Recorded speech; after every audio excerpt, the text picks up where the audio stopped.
Halo, berjumpa kembali di podcast STTC PIL Bandung hari ini. Terima kasih buat saudara-saudara yang sudah bergabung bersama dengan kami. Hari ini kita akan membahas yang mengatakan waktu hidup kita ada di tangan Tuhan. Oke, saya sebagai host, nama saya Arda. Dan di samping saya di sini ada Ibu Hertina sebagai pembicara kita hari ini. Nah, di sini kita akan berbagi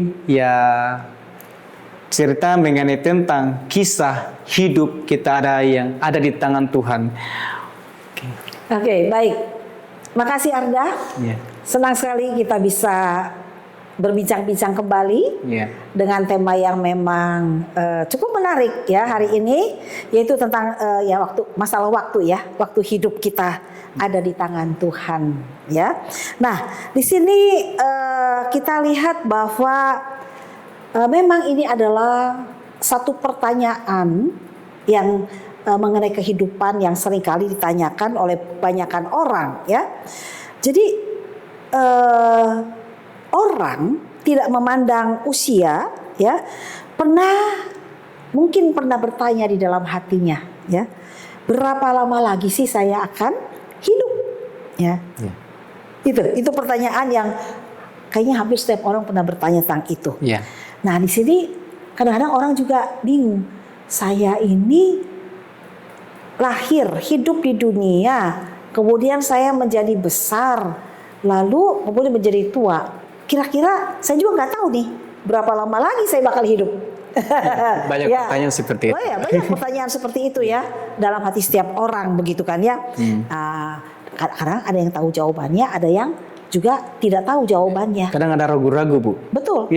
Untuk apa juga saya hidup, berapa lama saya hidup gitu kan ya. Tapi kalau kita pengen jelas tahu dia berapa lama lagi sih kita hidup dan untuk apa kita hidup, sebetulnya di Alkitab itu ya ada loh. Itu memberikan jawaban yang cukup jelas sebetulnya bagi kita ya, bagi kita orang-orang percaya ya. Nah, kenapa dikatakan bahwa dalam Mazmur 31 ayat yang ke-16 dikatakan kita nggak usah khawatir karena dikatakan masa hidupku itu ada dalam tangan Tuhan. Ya. Jadi orang yang bingung, yang ragu-ragu, sebetulnya jawaban dalam Mazmur ada, dikatakan masa hidupku ada dalam tangan Tuhan, gitu, ya. Nah, sepertinya memang ini satu kalimat yang bagus juga ya, karena ada yang mengatakan bahwa dalam Mazmur itu masa hidupku ada dalam tangan Tuhan, tapi ini sebetulnya bukan sekedar kalimat atau kata yang indah ya, karena ini sebetulnya merupakan apa? Pengakuan iman. Ya, pengakuan iman dari orang percaya bahwa apa?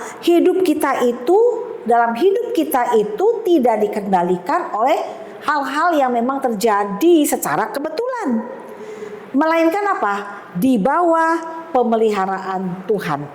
Nah, ini menunjukkan seperti itu ya. Masa hidupku ada dalam tangan Tuhan berarti kita lihat bahwa hidup kita ini bukan terjadi secara kebetulan, tapi hidup kita itu ada di bawah pemeliharaan Tuhan. Nah, itu. Oke, jadi bagaimana tadi mengatakan dari Mazmur 31 ayat 16 itu yang mengatakan masa hidupku ada dalam tanganmu. Nah, jadi ini bukan hanya sekedar kalimat yang indah saja, tetapi sebagaimana pengakuan iman kita kepada Tuhan. Nah, karena hidup kita itu ada di tangan penyertaan Tuhan. Oke, di sini ada beberapa pertanyaan, Bu, yang sangat menarik nih. Nah, pertanyaan pertama itu mengatakan, kalau memang waktu hidup kita ada di tangan Tuhan, apakah kita hanya pasrah saja? Nah, ini dia. Ya, ini pertanyaan yang sangat baik ya. Karena apa? Seringkali orang memahami tentang kedaulatan Tuhan itu secara keliru ya, secara keliru ya. Kenapa? Katanya mereka menganggap bahwa semuanya itu udah diatur oleh Tuhan kan, diatur oleh Tuhan. Jadi kalau udah diatur sama Tuhan, jadi manusia itu tidak perlu berbuat apa-apa, katanya. Padahal Alkitab mengajarkan apa? Ada dua hal yang harusnya berjalan bersama. Ya, oke. Yang pertama, tentu saja kita tahu Tuhan itu kan berdaulat. Ya, Tuhan berdaulat berarti dialah yang memang berkuasa atau memiliki hak atas hidup kita sebagai apa? Ciptaannya, ya. Dia itu berkuasa atas hidup kita. Dia yang menuntun, dia yang memelihara kehidupan kita, ya. Tapi bukan berarti kita itu ya udahlah. Kan sudah ada Tuhan yang mengatur. Jadi untuk apa saya melakukan ini dan itu? Kan Tuhan yang pegang. Udah biar aja Tuhan yang atur semuanya. Tapi jangan salah ya. Yang kedua adalah apa? Kita sebagai manusia, kita itu bertanggung jawab atas hidup kita itu, gitu loh. Ya bukan hanya pasrah begitu aja. Kita juga punya tanggung jawab, ya. Yang menjadi tanggung jawab kita tentunya ya. Ada yang menjadi tanggung jawab Tuhan, ada yang menjadi tanggung jawab kita, begitu kan ya. Nah, seperti apa yang dikatakan dalam Mazmur 90 ayat 12 ya. Ajarlah kami menghitung hari-hari kami sedemikian ya, hingga kami beroleh hati yang bijaksana. Nah, perhatikan. Di sini kita lihat Musa itu tidak berkata karena hidup itu di tangan Tuhan, udahlah, nggak usah menghitung-hitung hari lagi gitu kan ya. Udah biar berjalan seperti begitu saja lah, udahlah, begitu kan ya. Iya. Udah. Karena mereka menganggap bahwa Tuhan itu menyertai mereka gitu. Iya, jadi udahlah, semua diatur Tuhan, udah aja gitu kan ya. Jadi dia udah biar aja, mungkin tidur-tiduran, bermalas-malasan misalnya gitu kan bisa ya. aja sih nah, kayak gitu itu ya. bisa, kan semua diatur Tuhan kan ya. Iya. Tapi bukan begitu, manusia itu bertanggung jawab juga ya. Itunya tanggung jawab. Nah, jadi itu yang terjadi adalah apa? Kita bukan berpikir seperti itu, ya, karena memang itu semua di tangan Tuhan. Ngapain hitung hari? Tapi kita justru sebaliknya ya. Kalau kita menyadari ya bahwa hari-hari kita itu terbatas ya. Jadi apa? Kita itu harus menggunakan waktu dengan lebih bijaksana. Iya. Itu. Jadi bukan sudahlah biarin aja lah. Semua kok udah diatur Tuhan. Mending aku tidur-tidur aja gitu. Tinggal berdoa aja, tinggal datang sini. Aja begitu atau gimana gitu kan ya. Enggak. Iya. Tapi ada tanggung jawab kita. Misalnya apa? Contohnya, sini bilang ada pepatah bilang, bukan seberapa panjang kita hidup. Ya. Tetapi seberapa dalam atau seberapa jauh kita hidup. Kita hidup di dalam kehidupan kita itu. Gitu loh ya. Jadi bukan panjangnya, tapi sebagaimana kita bisa menghidupi hidup kita dengan benar, itu kan? Nah itu.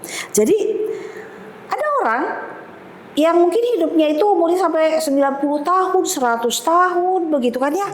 Tapi di sini kita lihat orang itu tidak pernah memberi arti bagi siapapun dalam kehidupannya. Kenapa bisa demikian, Bu? Nah itu. Ya karena menganggap bahwa ya udahlah, jalanin aja hidup. Ya untuk dirinya sendiri misalnya begitu ya. Nah, tapi seharusnya apa? Walaupun orang itu mungkin hidupnya hanya pendek, 30 tahun, 50 tahun misalkan ya. Tapi kalau dia betul-betul menghargai kehidupannya, dia itu bisa meninggalkan apa? Jejak hidup. Ya, jejak hidupnya itu dengan apa? Dengan kasih yang luar biasa. Itu ya. Jadi jejak kasih yang luar biasa itu yang dia nyatakan dalam kehidupannya ya terhadap ya apa yang ada di sekitarnya dia, terutama terhadap orang-orang yang ada di sekitarnya itu, begitu ya. Jadi sebetulnya yang Tuhan lihat itu bukan masalah panjangnya umur kita ya, melainkan kesetiaan kita kepada Tuhan dan kasih kita kepada Tuhan yang dinyatakan di dalam tindakan kasih kita kepada orang lain. Itu sebetulnya. Ya. Nah, gimana? Sangat menarik sekali, Bu, mengenai tentang pembahasannya nomor 1 ini. Jadi sebagaimana bukan sejauh panjangnya umur kita, tapi sejauh mana hubungan kita dengan orang di sekitar kita, dan sebagaimana kita menjadi dampak. Nah, tapi terkadang banyak orang membanding-bandingkan, saya lebih tua daripada kamu yang muda, masa kamu yang muda yang ngajarin saya yang tua. Kadang banyak yang seperti itu ya, Bu, yang kita dapati. Tetapi mereka nggak tahu arti dan kata dan kalimat seperti yang mereka ucapkan. Nah, sebagaimana juga kita ya juga harus bisalah sebagaimana kita menjadi orang muda, untuk menjadi cerminan bagi orang-orang yang ada di sekitar kita, baik itu yang muda atau yang tua. Oke, terima kasih Bu mengenai tentang pembahasan yang pertama. Jadi kita lanjut ke pertanyaan nomor 2 nih. Ini yang sangat menarik lagi Bu. Kita lihat di pertanyaan yang kedua itu mengatakan, bagaimana cara memaksimalkan hidup yang Tuhan berikan? Nah, ini dia ya. Ini penting nih. Ya, penting pertanyaan ini. Bagaimana kita bisa memaksimalkan hidup yang Tuhan berikan kepada kita? Ya. Nah, saya ingat itu dalam Efesus 5 ayat 15 sampai 16 di situ dikatakan, perhatikanlah dengan seksama bagaimana kamu hidup dan pergunakanlah waktu yang ada. Nah ini, ini sangat menarik ya. Paulus tidak mengatakan ya berhematlah dengan waktumu ya, tapi apa? Tebuslah waktumu. Jadi artinya apa? Gunakan setiap kesempatan untuk melakukan hal-hal yang bernilai kekal. Yang bernilai kekal, yang memiliki apa ya? Arti gitu loh ya. Yang bersifat abadi ya, yang kekal begitu kan ya. Misalnya apa? Contohnya, kalau hari ini kita masih bisa memeluk pasangan kita, orang tua kita, begitu kan ya? Nah itu, ya tentunya, ya lakukanlah, gitu kan ya. Ya kecuali Arda kan belum punya pasangan kan? Tapi kalau yang sudah punya pasangan, oke. Ada Bu pasangannya Bu, malam hari bapi bantal guling. Saya peluk. Iya, nah itu. Jadi kalau masih ada kesempatan untuk kita menyayangi, mengasihi, memeluk orang-orang yang ada, yang kita kasihi, yang dekat dengan kita, ya lakukan. Atau kalau misal kita punya lagi marahan sama seseorang, gitu kan ya. Kalau kita misalnya merasa tersakiti, tapi kalau kita masih bisa mengatakan kata maaf, ya. Sebenarnya jangan ditunda, lalu menyimpan gitu ya rasa sakit hati itu dalam hati gitu loh ya. Ya lakukanlah, minta maaf lah. Tapi kadang susah Bu, kalau kayak kita mau minta maaf gitu, kalaupun kita bisa mengucapkan minta maaf, kadang orang itu kayak buang muka, kadang ambil lagi mukanya lagi kayak gitu. Ya kayak gitu. Itulah justru. Terus bagaimana cara mengatasinya Bu? Itu. Kalau demikian. Jadi kalau memang kita ingin memaksimalkan hidup kita yang memang kita tidak tahu lah sampai kapan hidup kita itu kan. Nah itu jadi lakukanlah hal-hal yang bersifat kekal itu. Ya yang bersifat kekal yang seperti ini. Yang bisa jadi yang jadi berkat bagi orang lain. Kalau kita perlu katakan maaf, maaflah. Kalau kita masih bisa melayani Tuhan, ya itu kita harus mengerjakan dengan sukacita, gitu kan ya. Dimanapun kita ditempatkan, jangan kita suka pengennya mengeluh, lalu kita tidak senang hati, begitu kan ya. Karena itu bisa dikatakan bahwa kesempatan itu tidak akan terulang kembali. Tidak pernah datang kembali untuk kedua kali ya. Jadi kalau ada kesempatan yang Tuhan kasih kita untuk melayani Dia di mana saja Tuhan tempatkan kita, lakukan dengan senang hati gitu loh ya. Jangan banyak mengeluh ya. Jangan banyak orang sudah bilang ngedumel gitu kan ya. Ngedumel tuh orang Jawa itu. Apa itu? Apa itu Bu? Iya, ngomel-ngomel. Ngomel-ngomel. Ngeluh gitu ya. Lakukan dengan senang hati begitu kan ya. Nah, terus kalau kita misalnya ada kesempatan untuk menyampaikan Injil, kabar baik kepada seseorang, ya sampaikan. Jangan kita nunggu-nunggu. Ini makanya belum waktu yang tepat. Kadang-kadang saya suka kayak gitu juga. Ya kadang ada Bu yang kayak gitu Bu. Kadang saya juga biasa kayak gitu. Nanti aja ngomong sama dia. Nanti aja saya sampaikan sama dia. Betul. Ya ternyata nggak ada kesempatan lagi. Nggak ada kesempatan lagi. Takut terburu kabur orangnya. Iya, orangnya sudah tidak ketemu lagi gitu ya. Jadi kalau kita memang dikasih kesempatan sama Tuhan untuk menyampaikan Injil, menyampaikan kabar baik, ya sampaikan. Jangan menunggu waktu yang lebih tepat ya. Terus kemudian kita sudah pikir bahwa kalau kita menunda seperti itu, kita nggak tahu apakah besok kesempatan itu masih ada atau tidak. Ya, itu. Karena kita harus mempergunakan waktu yang Tuhan kasih itu dengan baik, ya. Jadi itu juga kita harus melihat bahwa hidup yang bermakna, ya, hidup yang memang berarti itu bukanlah hidup yang memang sepertinya dipenuhi dengan kesibukan sana sini begitu kan ya, enggak. Tapi justru hidup yang bermakna itu adalah ketika kita belajar melakukan segala sesuatu dengan kasih dan menjadi berkat bagi orang yang ada di sekitar kita. Belajar mengenai itu kasih. Betul. Kadang susah banget untuk belajar mengenai tentang kasih seperti itu. Apalagi kalau orang itu kita kasihi, kadang nanti dia berbuat salah lagi dengan kita.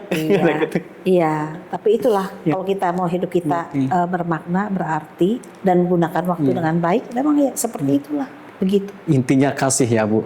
Segala sesuatu itu intinya kasih.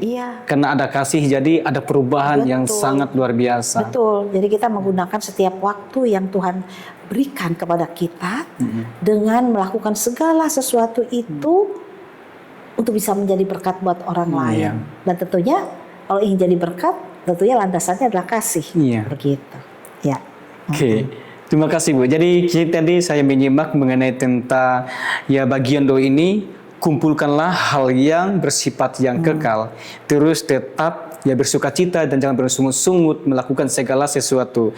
Dan karena kesempatan itu tidak datang kedua kali, hanya sekali. Dan juga sebagaimana kita jangan menunda-nunda untuk melakukan hal yang baik. Seperti tadi kita mengasihi orang lain, melakukan hal-hal kasih, sebagaimana kita menjadi cerminan yang baik bagi orang lain di sekitar kita. Oke, di sini selain dari pertanyaan nomor 2 ini ada lagi Bu yang sangat menarik Bu ini di bagian ketiga ini. Ini sangat menarik kalau menurut saya Bu. Nah, yang dikatakan di sini, mengapa orang Kristen masih takut mati? Takut mati. Ini hampir. Padahal kalau orang Kristen itu dikatakan untuk apa takut mati? Karena dia udah mendapatkan bagiannya kan, kerajaan surga kata gitu kan. Jadi kadang-kadang orang menghitung-hitung hari-harinya itu, dan kemudian ada yang bisa jadi ketakutan. Aduh, hari ini, aduh saya udah tambah umur begini gitu kan ya. Aduh, nanti kayak saya kemana ya? Saya takut mati begitu kan ya. Akhirnya tuh pada mati juga. Gitu kan ya. Betul. Itu ini apa? Seringkali itu ada dalam diri orang, ya orang-orang mengenai rasa takut akan mati. Karena mereka juga kalau melihat waktu, rentang waktu yang Tuhan kasih kan, kadang ada orang yang masih bayi mati, orang yang masih kecil mati. Lalu ada juga orang yang memang kemudian dia bertumbuh menjadi dewasa, tapi kemudian dia menjadi tua juga dan akhirnya mati juga. Karena ini menjadi satu pertanyaan loh bagi orang-orang, banyak orang, dan akhirnya menimbulkan ketakutan. Lalu ngapain saya hidup ini? Ujung-ujungnya nanti di ujungnya sana mati. Apalagi orang Kristen yang bilang takut-takut mati gitu ya. Kalau bukan orang Kristen ya masyarakat maklum kita. Nah itu dia ya. Nah, tapi loh tahu nggak? Iya gimana Bu? Saya rasa rasa takut itu memang manusiawi. Manusiawi ya. Bahkan Yesus sendiri waktu itu di Taman Getsemani mengalami pergumulan yang sangat berat kan. Jadi yang menjadi masalah bukan adanya rasa takut sebetulnya karena setiap orang tuh pasti adalah rasa takut tapi yang menjadi masalah adalah ketika ketakutan itu menguasai hidup kita. Karena mungkin rasa takut mati juga aduh gimana meninggalkan semuanya. Tapi itu kalau hanya muncul gitu udah masalah, tapi kalau itu takut itu menguasai hidup seseorang, nah ini yang menjadi masalah ya. Kenapa? Ibrani 2 ayat 14 sampai 15 mengatakan apa? Ya.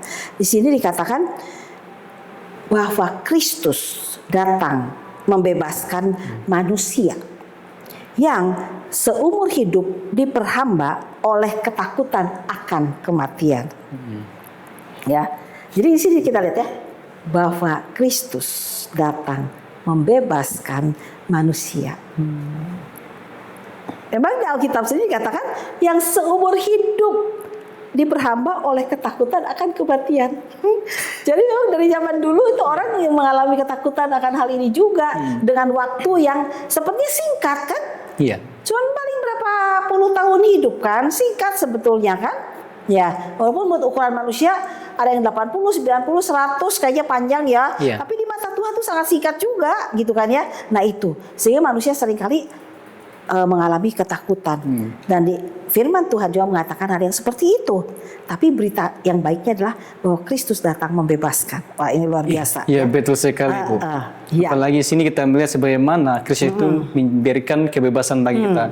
Tapi sini dalam kitab ada juga mengatakan umur manusia itu ketika di usia 70 mereka akan mendapatkan penderitaan kayak demikian ya Bu. Iya. Nah itulah makanya.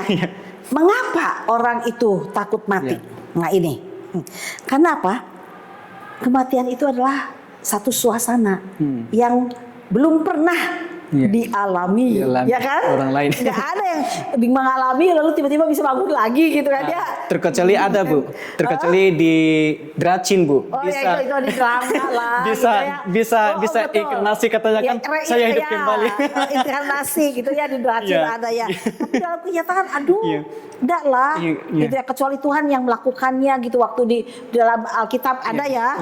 Tuhan membangkitkan orang mati. Tapi kalau kita kan bukan Tuhan, kita tidak bisa membangkitkan orang mati. Hanya di drama aja. Hanya di drama saja. Nah itulah. Nah itu jadi kita kebanyakan orang belum mengalami itu. Jadi mungkin kita tuh yang merasa takut ya. Meninggalkan keluarga, ya. Takut akan apa? Rasa sakit, ya. Takut akan apa? Penghakiman, ya. Lalu, ya itu. Takut kehilangan semua yang kita miliki. Ya, itu yang utama kadang. Itu apalagi orang itu orang yang CEO katanya kan tajir gitu kan ya. Punya uang banyak kekayaannya gitu kan ya.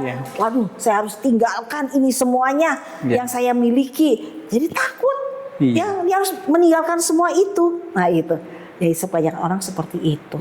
Tapi ya itulah kabar gembiranya dalam firman Tuhan dalam Injil berkata apa?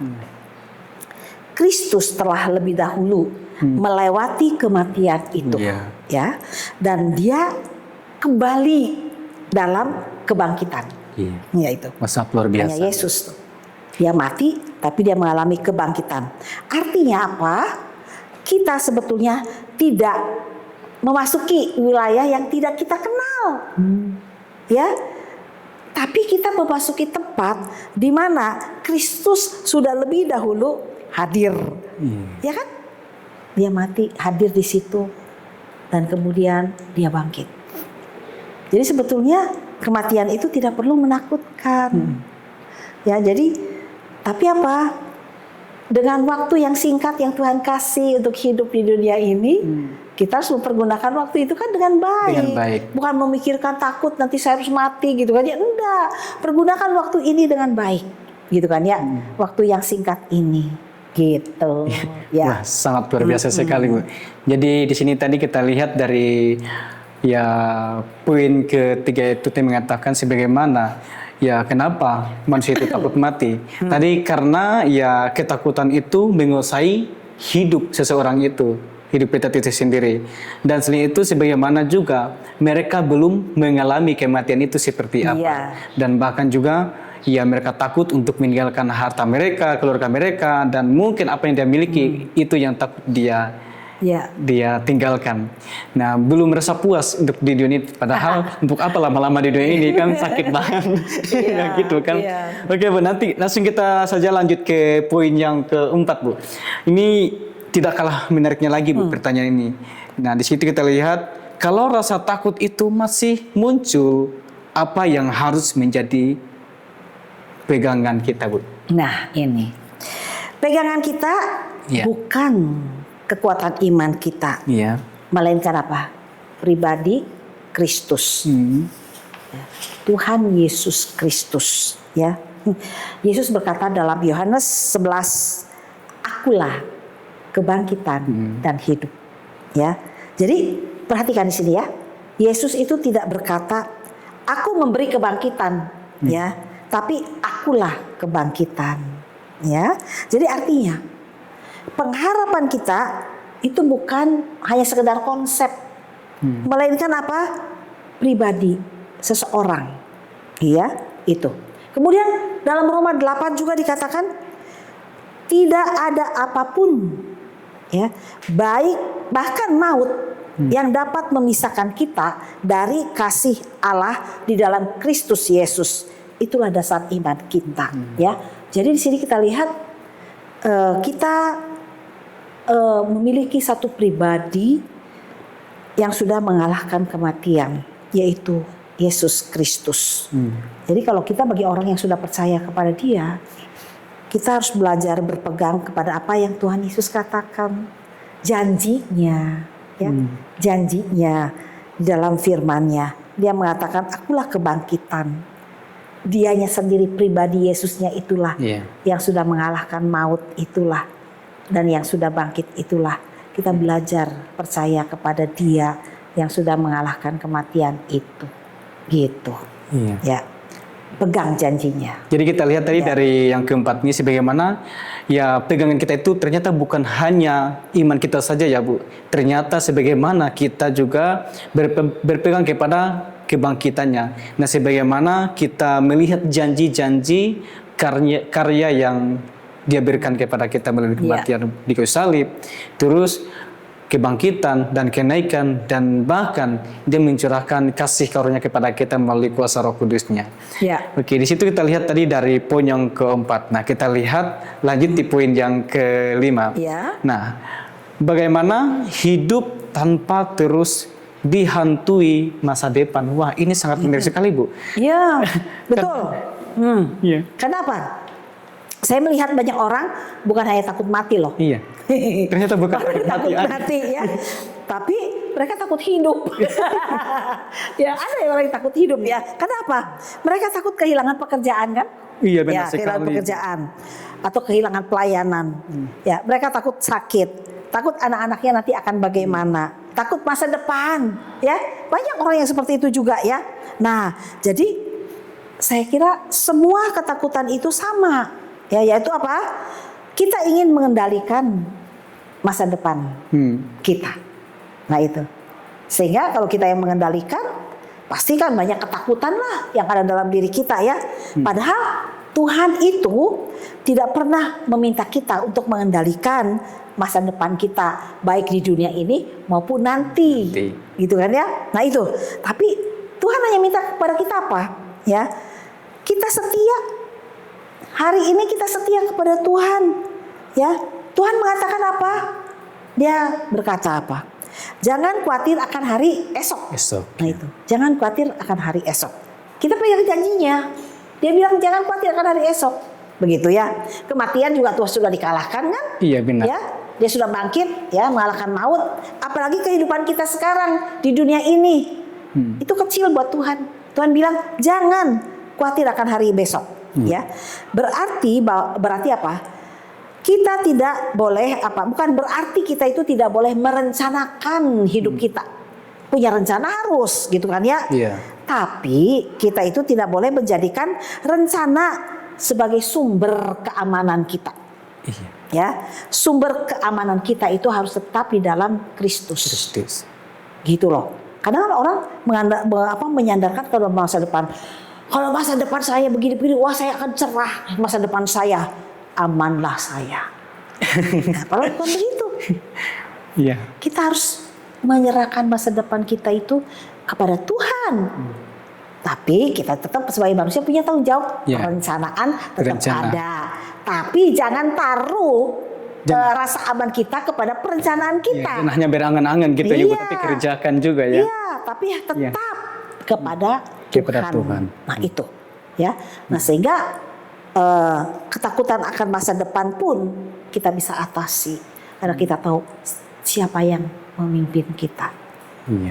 Ya, itu. Oke, terima kasih Bu. Jadi di sini kita lihat tadi sebagaimana dari poin kelima ini, nah bukan takut kematian saja yang orang takuti ternyata masa depan mereka juga ya. Nah tetapi kembali lagi di Alkitab, nah kita diminta oleh Tuhan untuk tetap hidup di dalam ketaatan agar setiap perencanaan kita itu ya dilancarkan oleh Tuhan dan dikabulkan lah. Intinya kayak gitu ya Bu. Ya.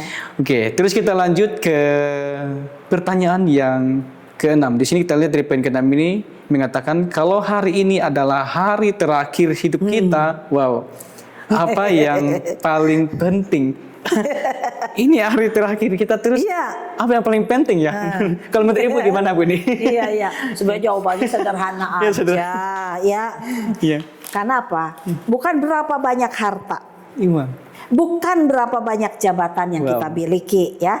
Bukan berapa banyak penghargaan yang kita punya. Iya. Tapi apakah kita mengenal Kristus? Nah, itu lagi Bu, pertanyaannya Bu, apakah kita mengenal Kristus? Nah, itu dia. Apa gunanya kata lagu-lagu itu, apa guna punya harta, tapi kalau nggak ada kasih?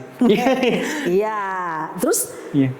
apakah hidup kita ini dipakai untuk mengasihi sesama Iya, kita? sesama kita. Nah, itu. Dengan orang-orang yang Tuhan taruh di hadapan kita, apakah kita mengasihi mereka? Enggak. Nah, itu. Tapi kasih ini kasih seperti gimana Bu? Kadang kan ada juga orang yang punya kasih, tetapi kasihnya ada di baliknya Bu, kayak gitu kan? Iya. Tapi di sini kita berbicara mengenai kasih Kristus ya hari ini. Iya, kasih Kristus. Iya, kasih Kristus ya Bu. Iya. Jadi saya memperhatikan dia, saya melayani dia, karena saya itu taat sama Tuhan dan saya mau menyatakan kasih Tuhan itu kepada dia, begitu. Supaya dia apa tujuannya? Dia juga mengenal Kristus, begitu ya. Iya. Nah itu jadi ya itu kita harus berpikir bukan seberapa banyak apa yang kita miliki, tapi apakah kita ini hidup kita ini udah dipakai nggak untuk suruh menyatakan kabar baik atau kasih Tuhan itu kepada orang lain. Ya, nah ini ada dibilang oleh Paulus juga ya yang sangat menyentuh hati kita sebetulnya dikatakan dalam 2 Timotius 4 ayat 7. Paulus mengatakan, aku telah mengakhiri pertandingan yang baik. Nah itu, apakah kita juga dengan hidup kita ini kita mengingat mengakhiri hidup kita, apakah kita sudah mengakhiri pertandingan yang baik nggak dalam hidup kita? Di sini Paulus nggak bilang, aku telah menjadi orang yang paling sukses. Wow, luar biasa sekali Bu. Sukses dalam apa? Ya itu, dalam hal apa? berhasil. Biasanya kalau orang dunia kan dengan harta benda, kekayaan, jabatan, kesuksesan dan sebagainya. Tapi tuh Paulus nggak bilang begitu, ya. Jadi kita lihat di sini apa? Dia bilang, Tuhan, aku telah setia. Nah, saya kira ketika kelak kita berdiri di hadapan Tuhan, yang paling kita rindukan tentunya bukan tepuk tangan dari manusia, tapi mendengar apa Tuhan berkata, baik sekali perbuatanmu itu, hai hambaku yang baik dan setia. Nah ini, ketika kita mengakhiri, kita bisa bertemu dengan Tuhan. Saya jadi terharu.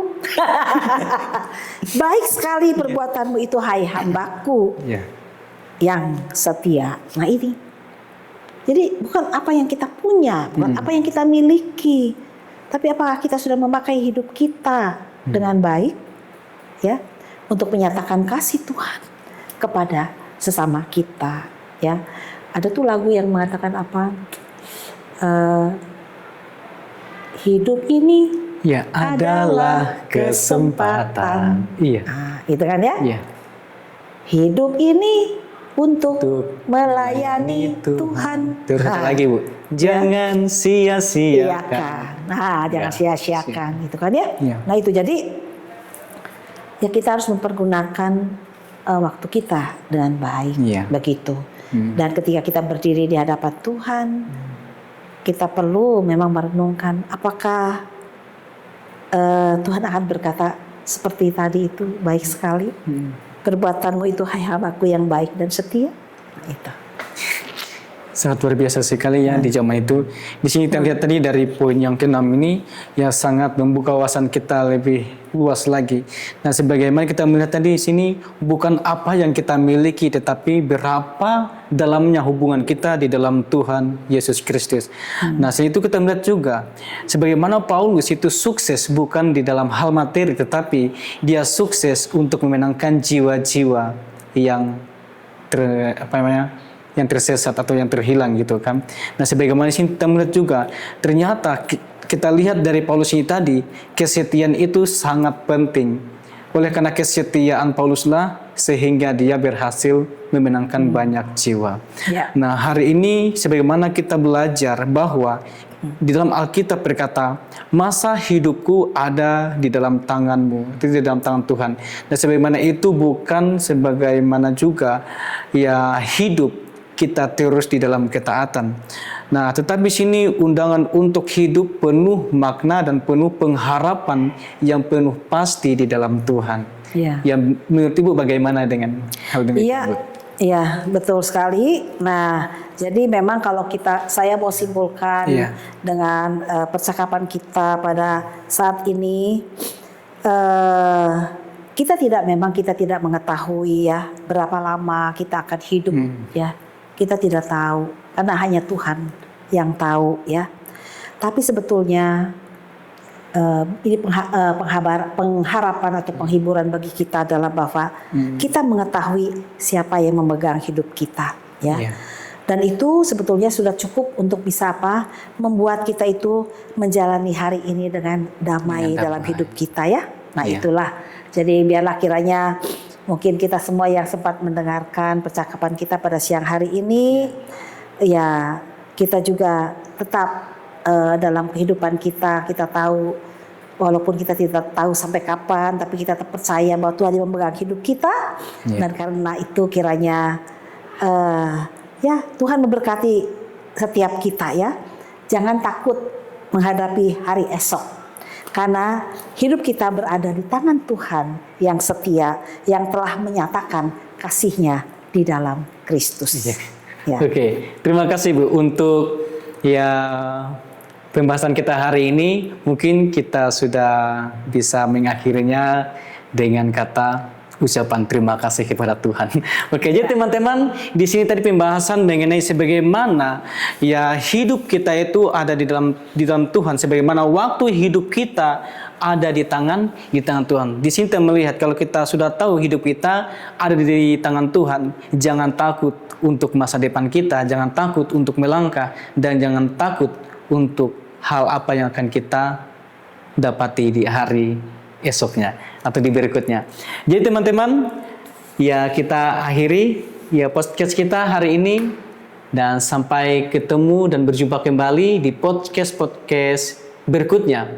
Kami undur diri, dan jangan lupa like dan komen dan subscribe dan share ke teman-teman yang lainnya juga ya, agar teman-teman yang lainnya juga bisa ya melihat sebagaimana hidup yang sesungguhnya di dalam Tuhan. Tuhan berkati. Sampai jumpa. Sampai jumpa.